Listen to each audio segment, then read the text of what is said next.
Hey, today let's talk about 5 ways changing the Stuy test may impact home buying. We weren't expecting that, were you? Thought we were going to go in a No, different direction. this So, is going to be really interesting. so everyone in the New York area everyone else is talking about the political and social and educational impacts of this issue. But today we're going to talk about the real estate impacts.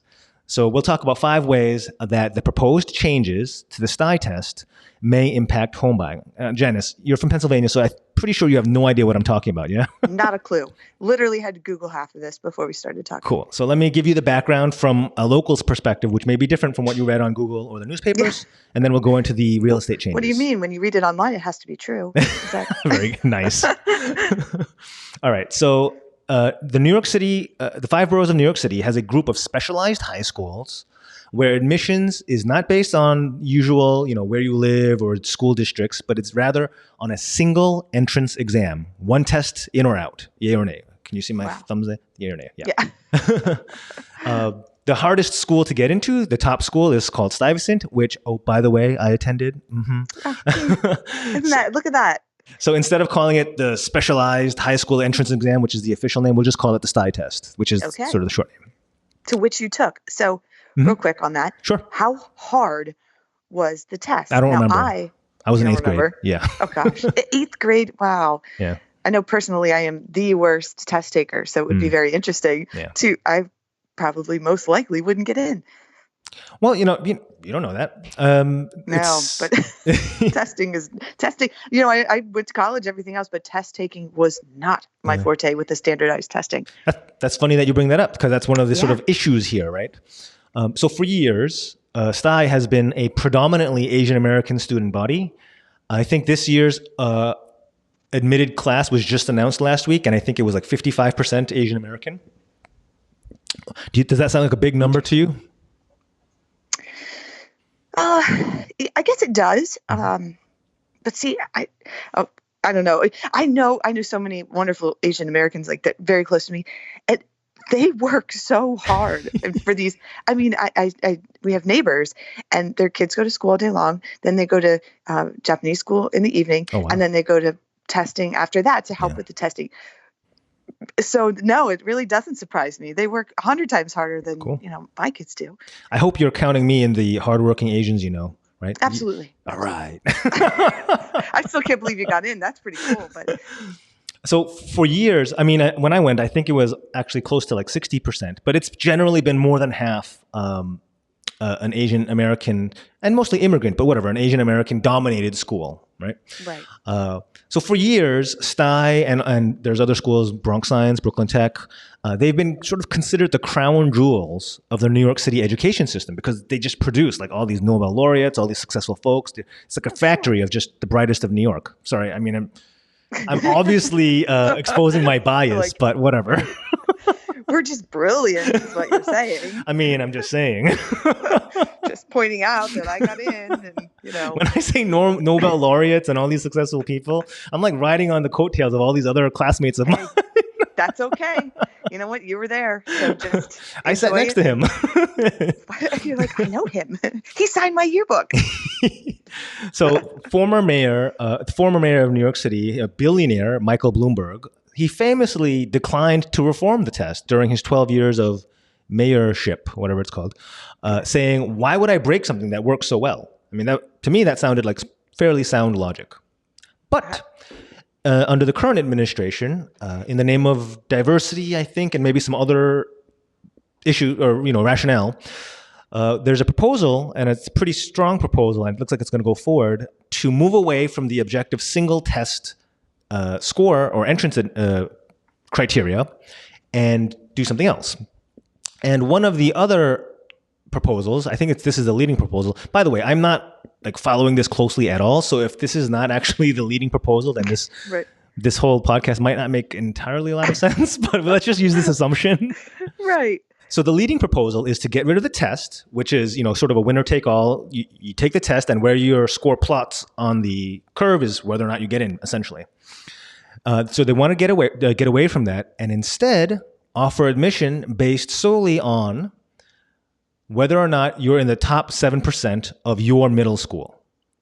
Right? Oh, So I see. they're going to take every middle school in the 5 boroughs, and the top 7% of each middle school has the option of going to Stuyvesant, Bronx Science, Brooklyn Tech, one of these specialized schools. I think these are called, by the way, these are called magnet schools Okay. in other areas. I think that term might be more familiar to non-New York listeners. Yeah. Yes, Magnus. There's charter schools, kind of the same concept. Yeah, very good. Well, no, charter I think is more lottery, not. You know what? Yes, you are right. Yeah. It is a lottery. I remember people waiting in line for hours for All the right. lottery. Yep. Right. So summing up, because we're about to move into the 5 potential real estate impacts.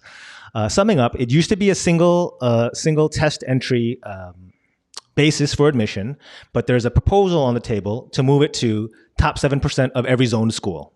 Are you with me so far, Jay? I am. I can see both sides of that story. Cool. I don't want to get into the political or social, so I'm not even going to ask your opinion. No, thanks. We're good. Politics. Oops, I got to go. All right. But cool. Let's talk about how this, I love to think, I'm trying to learn how to think not only in primary effects, but in secondary and tertiary effects. Like people think, oh, if we put in this policy or if we do this business thing, a tactic, then X, if you input X, Y will come out. But sometimes you need to realize that there will also be a secondary and a ripple effect that will cause other changes. Exactly. Yeah. So that's what I'm trying to sort of speculate on here. Okay. All right. So my first speculation of how changes to the Stuy test will impact real estate is I think there might be a real estate boom in otherwise underperforming neighborhoods. Okay. So think about it this way. If the new plan takes effect and the top 7% of every middle school has their choice to get into Stuyvesant, and remember, school outside of the Stuyvesant test, school admission is based on living in that district or zone. Right. For all these diehard immigrant families who would, kill to get their kids into a school like Stuyvesant, would you put it past them to move into a bad school zone for 8th grade? Nope, not at all. Right. Nope. If that's going to get them to the top 7%. Yep. Makes sense. So if I could take, I'm not interested in this, but if somebody was really wanted to make sure their kid had every best chance to get into Stuyvesant, and for grades K through 7, they went to their zone school, which is awesome, right? A very, very reputable school zone. But for 8th grade, they rent a studio in a terrible neighborhood that has a very poorly performing school where their kid could pretty much be the valedictorian without trying, It makes sense. Right? And you see that all the time, right? Currently, there's a lot of quote unquote good school zones in pockets of Manhattan where folks will just rent out a studio for 1 year or 2 to get their kid admitted, even though they don't really technically live in that school zone. So this is not news to anyone, yeah? No, it makes sense. I get it. Yeah. So yeah, and this already happens. I mean, there's areas outside of Manhattan, in northern New Jersey, in Bergen County, in Long Island, in Jericho. Once a school has been propped up, people will just move there. So my point is that there's definitely a history of education-focused parents willing to move or buy real estate to follow the good education opportunities. Absolutely. And you see that here too, and even it's a different setup, you see that here. I mean, even when we were buying a house, it was which school district would fit best for our family. Cool. I mean, it feels like it's a universal priority, right? Getting the best possible education for your kids. The only question is, how extreme are you willing to go for? and there are a lot that are willing to go to extremes. Right. Okay, second potential effect of changing the Stuy test, maybe real estate in the city will become more affordable. So think about this. If the Stuy test and Bronx Science and Brooklyn Tech and all these schools are considered the crown jewel of New York City education, but there are these sweeping changes coming into a place that honestly, if you're changing it from a merit-based system to something else, I think objectively you can say it will be at least less competitive and at least less of a crown jewel. I don't know how else to put it. Like less elite, I think. Right. Yeah, very good. Is that a word? Yeah. If you're eliminating an elite option for parents, they're just going to move to the burbs. Or at least some of them will. I mean, does that make sense? It does. But when you initially said that real estate in New York would become more affordable, I wish you could see my eyes. And I went, wait, what? How is that? Well, I don't know if it's enough to move the needle, but I could see some movement. Yeah. Yeah, absolutely. Yep. If everyone's, we have actually people that live in our development here in Pennsylvania that commute to the city just to work every day. Oops, I've been forgetting to move the titles to the live stream, but I fixed that now. All right. Oh, good. This is when we were just talking about with raising a family and, where you're going for the school district. You talk about this in your book when you are trying to plan for purchasing. Yeah, thinking about or taking into consideration the local schools is what should be one of your top priorities of the neighborhood or housing unit that you're looking at. Even if you don't have school-aged kids, you might in the future. And even if you're sort of past that stage of your life, the school zones are so closely tied to the values of real estate. I mean, don't you want good valuable real estate, even if you're not necessarily sending your kids to school, that school? Yeah, absolutely. Yeah, because when you have to sell, you may be selling to that family that comes in and needs it. Correct. Bingo. So you have to think about it in your situation and in the future for what's it going to look like for that next family that comes in. Cool. All right. Moving on. The third potential real estate impact of changes to the Stuy test. Private schools might fill the gap, and that results in even only richer staying in the city, if that makes sense. So if the government is basically taking a wrecking ball to the crown jewel, again, I mean, I don't know that's going to happen, but that's what a lot of the concern is. We're hypothesizing and giving or if that's even if that's the impression, right? If that's the impression, then that matters. The marketplace will dictate, right? The marketplace of parents, at least. Yes. So if they see that that's happening and that's no longer an elite option, then perhaps the only elite options left in the Manhattan area will be the private schools. Yeah. Private schools are uber expensive around here. I don't know if you know. Well, they're expensive here. I cannot fathom what they are in the city. So just let's combine this point with the last point about folks leaving the city because there are no elite options and they'd rather go to the burbs and get an excellent suburban high school. Combine that with only the folks who want elite educations for their high school kids. Only the folks who can afford private will stay, and that might actually increase the rich-poor gap in Manhattan. And that might just mean real estate is maybe will be developed only for the ultra luxury high end. That's just one thought. Interesting. All right. What about, and this is on a more positive note, maybe the bad schools will get better. And sort of lift all. What do they say? The rising tide lifts all the boats. Yeah, that doesn't make sense. Yeah. And I can see that. Like you said, if you have people moving into some of the school districts that they think might not be as strong, they move in there. They academics as a whole starts to increase. I definitely could see how that could get better. So yeah, this is kind of tied into that first point where the education, the uber education motivated families move into school zones so they can basically take those top 7% spots.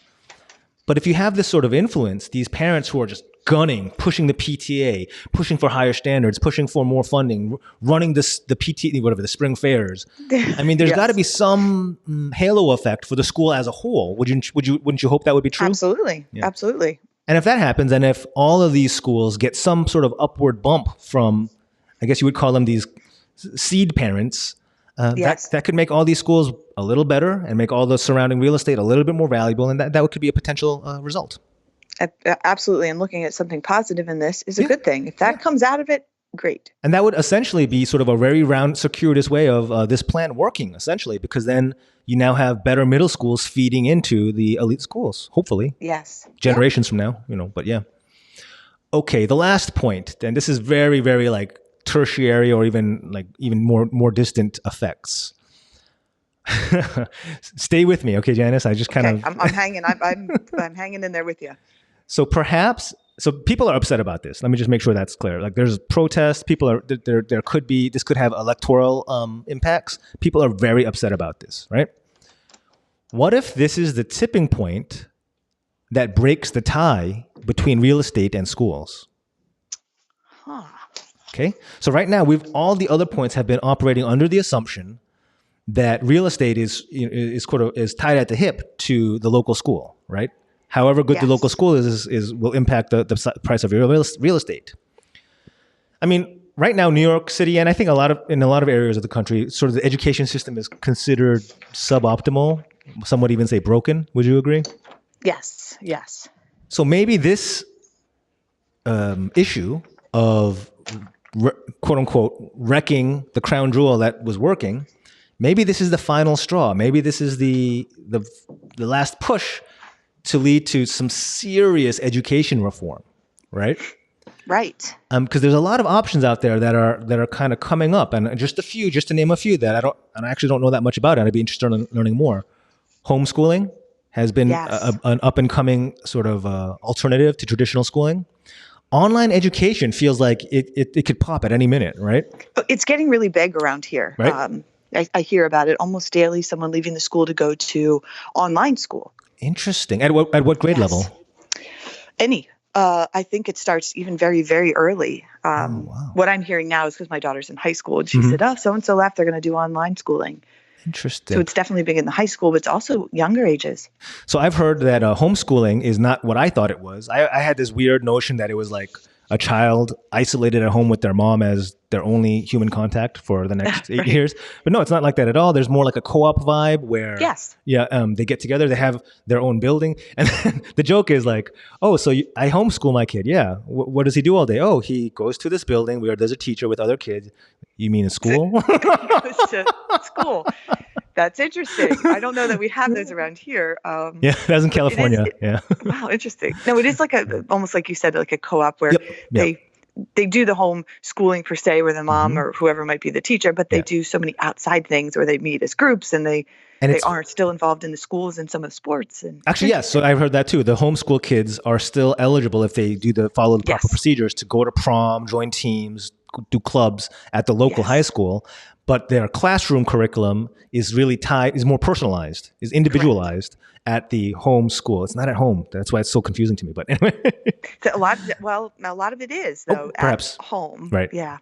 Also, sorry, just to move along. There's vouchers, charter schools, a lot of different things that are not tied to real estate. And I'm sorry to jump ahead. I'm just trying to get through this. So if this change to the Stuy test is the flashpoint that really pushes all these changes forward, and real estate is no longer tied to school performance, I mean, that could be very disruptive to housing prices. Would you agree? Absolutely. I mean, I'm not saying for better or for worse. I'm just saying different. This could change a lot of things. Like you said, it's that ripple effect. It's that one little change that could send everything into other changes, whether that's positive or negative. It just will depend. This is going to be an interesting story to follow. Maybe we could do another podcast after, this has some time and does or does not get passed. And I would like to see how it ends up. Me too. But I mean, Jay, this is going to take, I think, years to unfold. Yeah. But we've recorded this. To look forward to. So if any of my predictions come true, I want like a cookie or something. A fortune cookie. Here you go. You have now told the future. I told you that it was going to change the housing market. But it'll be interesting to watch. I like to watch stuff like this. Like what it will be the effects of it. Cool. And I like your approach of it might not necessarily be all negative. Everyone thinks change is so bad. Yeah. Well, it may not be. It may actually have some adverse positive effects. So it's interesting to look at both sides of that. Okay. Cool. So this is very loosely tied to my book, How to Buy Your Perfect First Home, but we are talking real estate. If you're in the market to buy your home, check out my guide available on Amazon. Otherwise, Janice, I think we're done here, yeah? Absolutely. Cool. This will be interesting to follow. In a couple of years, we'll report back at podcast number, 9,620, and we'll come back to this one. Cool. All right. Thank you, Janice. Thank you for listening, and we'll talk to you next time. Bye now. Talk soon.